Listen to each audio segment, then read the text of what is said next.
మిత్రులారా, ప్రపంచంలోనే అతి పురాతన జ్ఞానంగా చెప్పబడుతున్న వేద జ్ఞానంలో ఎన్ని విశిష్టతలు ఉన్నాయో అన్ని సందేహాలు కూడా ఉన్నాయి. వేదాలు మనుషులతో రాయబడలేదని, అవి బ్రహ్మ ముఖము నుండి ఊడిపడ్డాయని, ఇందులో ఉన్న జ్ఞానం ప్రపంచంలో మరెక్కడా లేదని, వేద జ్ఞానాన్ని ఇతర దేశాలు దొంగిలించాయని, వేదాల సృష్టికర్తలైన ఆర్యులు బయట నుంచి వచ్చారని, కాదు వారు భారతదేశంలోని వారేనని అనేక వాదనలు ఉన్నాయి. ఈ విషయాలు చెప్పుకోబోయే ముందు ఈ వీడియోను లైక్ చేస్తారని, షేర్ చేస్తారని ఆశిస్తున్నాను. వాస్తవానికి వేదాలు మూడే: ఋగ్వేదం, యజుర్వేదం, సామవేదం. కానీ 4వ వేదమైన ఆధర్వణ వేదం తర్వాత కాలంలో చేర్చబడిందని చెప్తారు. ఇంతకు వేదం అంటే ఏమిటి? వేదం అంటే జ్ఞానం అని అర్థం. ఈ జ్ఞానం యొక్క పుట్టుక ఎలా జరిగిందో తెలుసుకోవడం కోసం కొంచెం ఆది మానవుని అనుభవాన్ని కూడా చెప్పుకుందాం. జ్ఞానం అనేది మనిషికి వ్యక్తిగత జీవనం వల్ల కొంత, అధికంగా సామూహిక జీవనం వల్ల వస్తుంది. సో ఆది మానవుడు మొదట్లో మిగతా జంతువుల్లాగా బ్రతికాడని మనందరికీ తెలుసు. అప్పటికి ఆ మానవునికి భాష లేదు, చదువు రాదు. ఏవో కొన్ని అరుపులతో, సైగలతో గుంపుల మధ్య భావాలను షేర్ చేసుకుంటూ వేటాడి ఆహారం సేకరించేవారు. ఖాళీ సమయంలో తమకు తోచిన పద్ధతిలో కాలక్షేపం చేసేవారు. గుహల్లోనో, చెట్టు తొర్రల్లోనో ఎక్కడ వీలైతే అక్కడ పడుకునేవారు. కాలక్రమంలో భాష అభివృద్ధి చెందింది, మాటలు పుట్టుకొచ్చాయి. సుఖవంతమైన జీవితం కోసం ప్రకృతిని ఎలా ఉపయోగించుకోవచ్చో నేర్చుకున్నాడు. అందుకోసం మనిషి ప్రకృతితో జరిపిన చర్యల ఫలితాన్నే జ్ఞానం అంటాం. అంటే రాళ్లను, కర్రలను ఆయుధాలుగా ఉపయోగించడం, నిప్పును, ఇనుమును కనిపెట్టడం, బండ్లు, ఓడలు మొదలగు రవాణాలను ఉపయోగించడం, తినకూడనివేవో తినవలసినవేవో తెలుసుకోవడం, ఆరోగ్యానికి ఔషధాలు కనిపెట్టడం జరిగింది. ఆనాటి మనిషిది సంచార జీవితం కాబట్టి ఒక ప్రాంతంలో ఉన్నవారు మరో ప్రాంతానికి వలసలుగా వెళ్ళటం వలన జ్ఞానం అనేది ఒకరి నుంచి మరొకరికి మార్పిడి జరిగి అది ప్రపంచ ప్రజల జ్ఞానంగా మారిందని చెప్పుకోవాలి. వాతావరణం, భౌగోళిక కారణాల వలన కొద్దో గొప్ప తేడాలు ఉంటే ఉండవచ్చు, కానీ ప్రపంచ మానవాళి జ్ఞానం అంతా ఒకటే. ఆకలి, నిద్ర, విశ్రాంతి, సంతానోత్పత్తి అందరిది ఒకటే. మనుషులు చేసే ఏ ఆవిష్కరణలైనా వీటి చుట్టూ ఉండవలసింది. ఒకచోట మనిషి తెలుసుకున్న జ్ఞానం మిగతా చోట్లకి ఎలా విస్తరించింది అనేది ఇప్పుడు తెలుసుకుందాం. ఒక్కో సందర్భంలో ఒక్కో మనిషి తెలుసుకున్న జ్ఞానాన్ని ఇతరులతో షేర్ చేసుకోవడం వలన అది ప్రపంచం అంతా విస్తరించబడింది. రాను రాను ఈ జ్ఞానం ఎవరైతే తెలుసుకున్నారో వారిలోనే అంతరించిపోకుండా భవిష్యత్తు తరాలకు అందించవలసిన అవసరం ఏర్పడింది. ఇక్కడే భాష యొక్క అవసరం పెరిగింది. జ్ఞానాన్ని భాషలో బంధించి భవిష్యత్తు తరాలకు అందించడానికి వీలు కలిగింది. అయితే ఇది అప్పటికే లిపి ఇంకా పుట్టకపోయినందున మౌఖిక ప్రచారానికి పరిమితమైంది. మౌఖిక ప్రచారం అంటే ఒకరు చెప్తుండగా మరొకరు విని తాము విన్న విషయాల్ని ఇంకొకరికి చెప్పడం అనేది మౌఖిక ప్రచారంగా చెప్పుకోవాలి. అయితే ఈ జ్ఞానం భారతదేశంలో సాహిత్య రూపంగా ఎలా మార్పు చెందింది అనేది మనం ఆలోచిస్తే, మనిషి తాను తెలుసుకున్న విషయాన్ని ప్రచారం చేసేటువంటి క్రమంలో సాహిత్య సృజనకు వీలు ఏర్పడింది. ఈ సృజన అన్ని చోట్ల ఒకే విధంగా మాత్రం లేదు. భారతదేశంలో ఇది వేదాల రూపంలో పుట్టుకొచ్చింది. మిగతా ప్రపంచంతో పోల్చినట్లయితే భారతదేశంలో ఇది ప్రత్యేకం. ఇది నిజంగా భారతీయుల యొక్క గొప్ప సృజన. అంటే లిపి లేని కాలం కావున తాము తెలుసుకున్న విషయాన్ని ఇతర ప్రాంతాలకు చేరవేయటం లేదా రాబోయే తరాలకు అందించడం ఎలా అన్న ప్రశ్న పుట్టుకొచ్చింది. అప్పుడే ఒక ఉపాయం కలిగింది. తాము విషయాలను నేర్చుకునే క్రమంలో మాటలకి సంగీతబద్ధమైన శబ్దం అవసరం అనే ఆలోచన వచ్చింది. ఆ క్రమంలో ఛందోబద్ధమైన ఒక లయతో కూడిన రాగయుక్తమైన శ్లోకాలు పుట్టుకొచ్చాయి. అయితే ఇది ఒక్క భారత్లోనే జరిగింది. ఇది భారతీయుల గొప్ప ఊహ. ఇది ఇతర ప్రాంతాల్లో మాటల రూపంలోనో లేదా కొంత కవితాత్మకమైన ధ్వనితోనో జరిగింది. మనకు వేదజ్ఞానం ఉన్నట్టుగానే వారికి అనుభవ జ్ఞానం ఉన్నది. అది తేడా. ఈ రకంగా భారత్ జ్ఞాన ప్రసారానికి అనువుగా సృష్టించబడ్డ సాహితీ రూపమే వేదాలు. అయితే వేదాలు సాధారణ దృష్టికి అర్థం కాకుండా కన్ఫ్యూజన్గా ఉన్నట్టుగా అనిపిస్తాయి. దీనికి కారణం ఏమిటంటే, చారిత్రకంగా శాస్త్రీయంగా జరిగిన మార్పులకు ఎప్పుడైతే మనం అతీత శక్తులను, పవిత్రతను, కల్పనలను అంటగడతామో అది సహజత్వానికి విరుద్ధంగా ఉండి అంతా గందరగోళంగా తయారవుతుంది. వేదాల విషయంలో అదే జరిగింది. మొదటి కారణం వేదాలు అపౌరుషేయాలని. కాబట్టి వాటిని మనుషులు ఎవరూ రాయలేదు అనేది వాదన.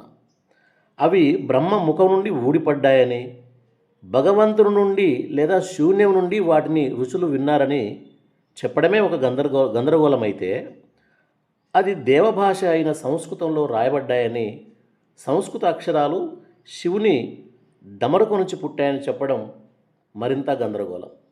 సంబంధం లేకుండా ఉన్న వాటికి సంబంధాలు కలపజూస్తామో అప్పుడు అనేక సందేహాలు ఉత్పన్నమవుతాయి.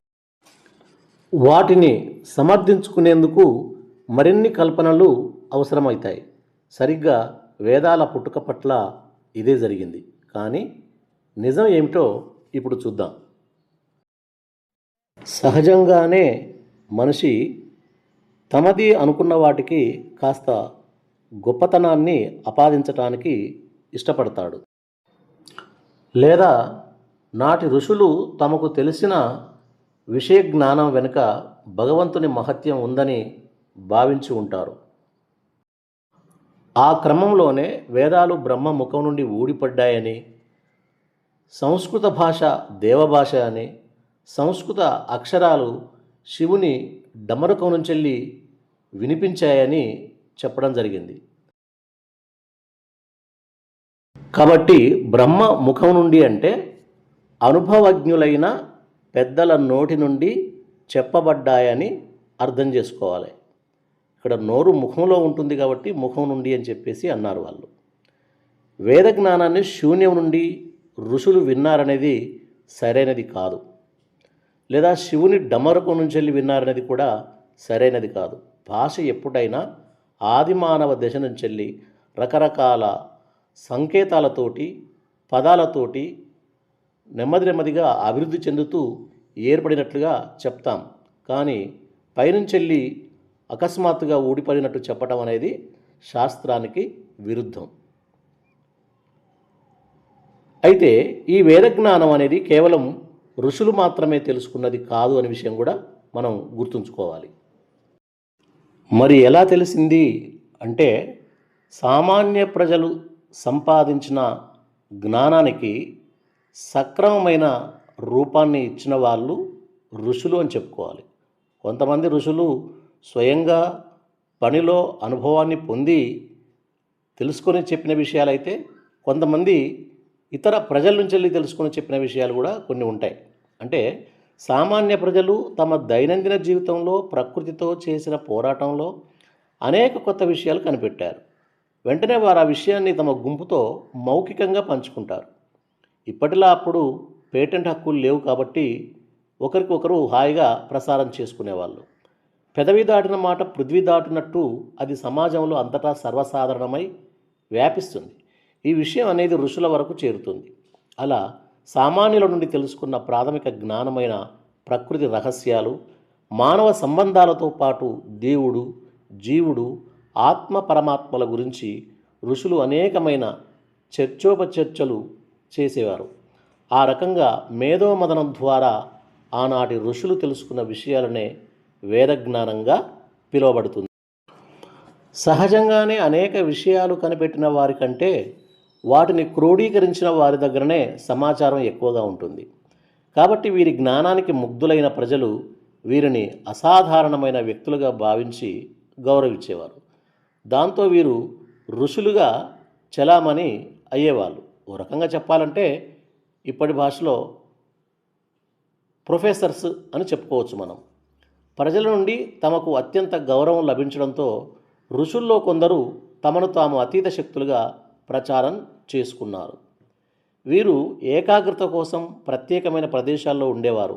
అంతేకాని ముక్కు మూసుకొని తపస్సు చేయటం వలన జ్ఞానం సిద్ధించింది అనేది అబద్ధం. ఇక్కడ తపస్సు అంటే ఏకాగ్రతతోటి తమకు తెలిసిన విషయాల పట్ల కార్యకారణ సంబంధాల గురించి ఆలోచించటం అని అర్థం చేసుకోవాలి.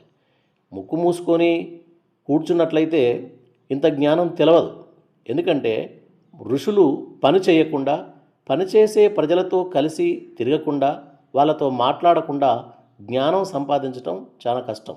కాబట్టి ఋషులు అనేవాళ్ళు ప్రజల మధ్యనే ఉండి ప్రజలు చేస్తున్నటువంటి పనుల్ని చూసి వాళ్ళతోటి మాట్లాడి వాళ్ళ ద్వారా తెలుసుకున్నటువంటి విషయాలను ఊరు బయటనో లేదా ఒక ఆశ్రమంలోనో కూర్చొని అంటే పలు విధాలుగా అనేక వైపుల నుంచి వెళ్ళి అనేక మంది ప్రజల నుంచి వెళ్ళి తెలుసుకున్నటువంటి విడివిడి జ్ఞానాన్ని సామాన్య ప్రజలు తమకు తెలిసిన జ్ఞానం అంతా విడివిడిగా సంపాదిస్తారు.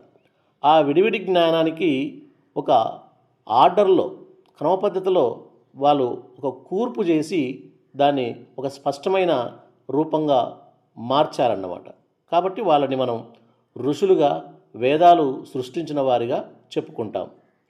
ఓ రకంగా చెప్పాలంటే ఇప్పటి మన కుల తెగల సమాజంలోని పెద్ద మనుషులుగా చూడాలి. వీరికి చదువు రాకపోయినా వారి జీవిత అనుభవంలోంచి తెలుసుకున్న అనేక విషయాలను చెప్పగా మనం వింటుంటాం. ఇది మనకు అర్థం కావడం కోసం ఒక ఉదాహరణ చెప్తాను. ఒక కథా రచయిత తెలంగాణ ప్రాంతం అంతటా తిరిగి ప్రజలు మౌఖికంగా చెప్పుకునే అనేక కథలను సేకరించి వాటిని తనదైన శైలితో రాసి పుస్తకం అచ్చువేశాడనుకోండి. అతన్ని ఆ పుస్తక రచయితగా చెప్పుకుంటాం. కానీ ఆ కథలన్నీ ఆ రచయిత స్వయంగా సృష్టించినవి కావు. ఆ మాదిరిగానే వేల సంవత్సరాలుగా ప్రజల్లో అభివృద్ధి చెందిన ఆలోచనల్ని, జ్ఞానాన్ని ఋషులు తెలుసుకొని వాటికి తమదైన పరిశీలనతో భాష్యాలు చెప్పి వాటినే తమ శిష్యులకు బోధించేవారు. శిష్యులు ప్రజల్లో తిరుగుతూ వాటిని మౌఖికంగా ప్రచారంలో పెట్టేవారు. దీనినే మనం వేద జ్ఞానంగా చెప్పుకుంటున్నాం.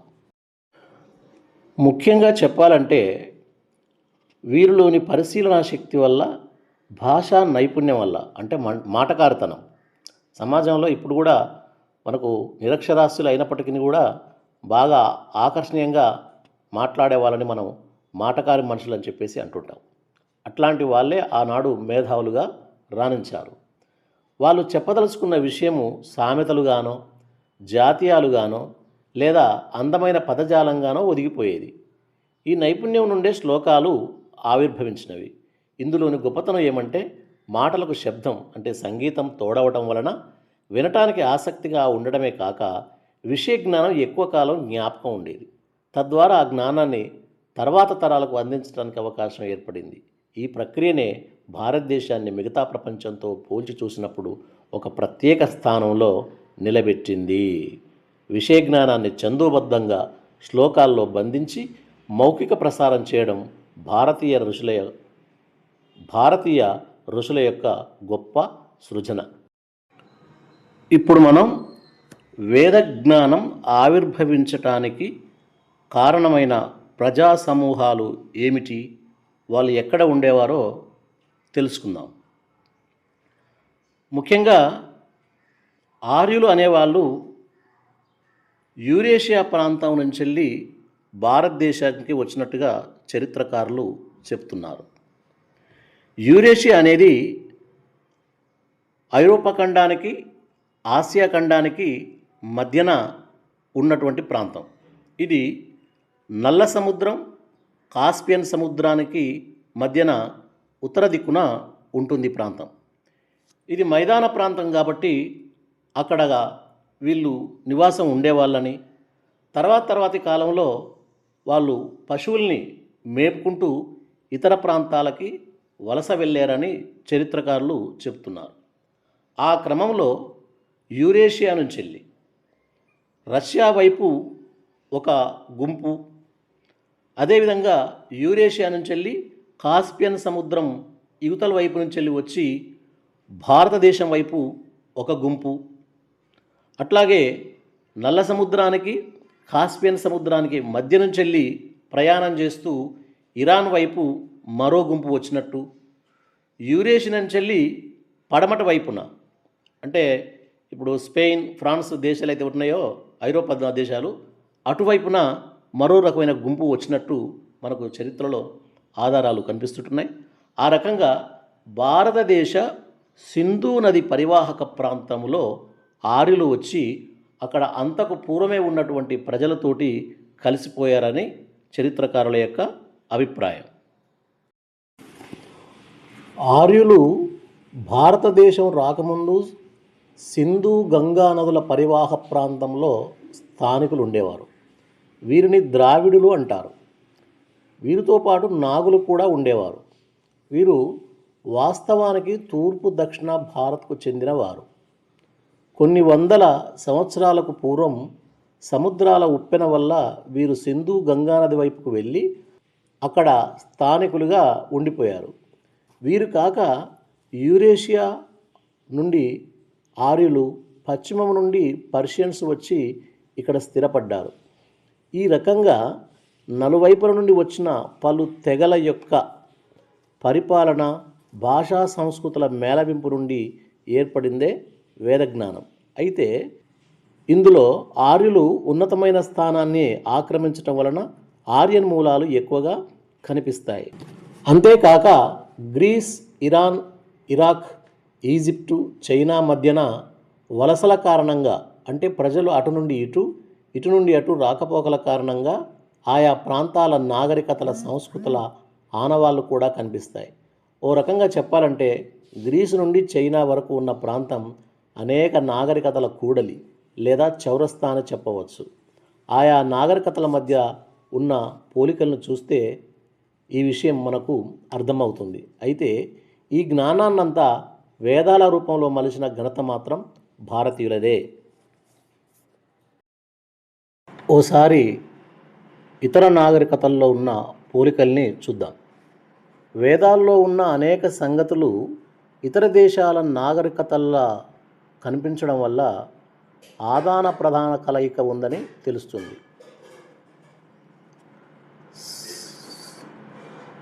ఉదాహరణకి సంస్కృతం దైవభాష అని ప్రకటించుకున్నట్లే ఇర్బు, అరబిక్, లాటిన్ భాషలు కూడా ప్రకటించుకున్నాయి.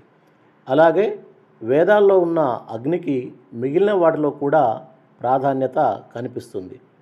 అన్నింటిలోనూ పురాణాలు, దేవీదేవతలు, ఆత్మలు, ప్రకృతి శక్తుల ఆరాధన చర్చించబడింది. మొత్తం మీద వేదజ్ఞానం అతి పురాతన ప్రజల అనుభవ జ్ఞానం అని తెలుస్తుంది. వీడియో నచ్చితే షేర్ చేయండి, లైక్ చేయండి, కామెంట్ చేయండి.